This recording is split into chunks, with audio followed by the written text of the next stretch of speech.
MPhil, आपने भी MPhil किया हुआ है और बेरोजगार है तो कोई बात नहीं, आप अपनी फील्ड और एमफिल मेंशन करें, आपने किस साल की थी, आपका मेजर सब्जेक्ट क्या था, फिर मैं आपको बताऊंगा आप अपने इस बेरोजगार वाली टाइटल को कैसे खत्म कर सकते हैं।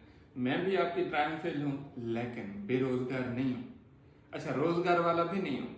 अल्हम्दुलिल्लाह मुझे अल्लाह पाक ने वो मनसब दिया है, मैं दूसरों को काबिल रोजगार बनाता हूँ। जी हाँ, मैंने भी एमफिल किया हुआ है, आपने भी एमफिल किया हुआ है, तो आप मुझे बताएं आपने एमफिल किस में किया हुआ है? आईटी में किया हुआ है, कंप्यूटर साइंस में किया हुआ है, बायोलॉजी में किया हुआ है, फिजिक्स में किया हुआ है, केमिस्ट्री में किया हुआ है या फिर मैथमेटिक्स में किया हुआ है?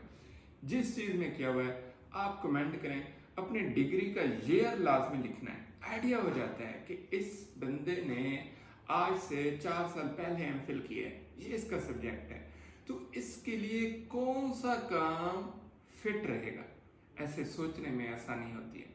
तो आप लोगों के लिए स्पेशली मैं आपका एक एक कमेंट रीड करूंगा, देखूंगा, फिर ग्रुप बनाऊंगा कि इंग्लिश वालों को क्या करना चाहिए, केमिस्ट्री वालों को क्या करना चाहिए, फिजिक्स वालों को क्या करना चाहिए, टीचिंग के अलावा सारी चीजें बताऊंगा जो आप कर सकते हैं। एमफिल किस में है और आप ये वीडियो कहां से देख रहे हैं, कमेंट करें।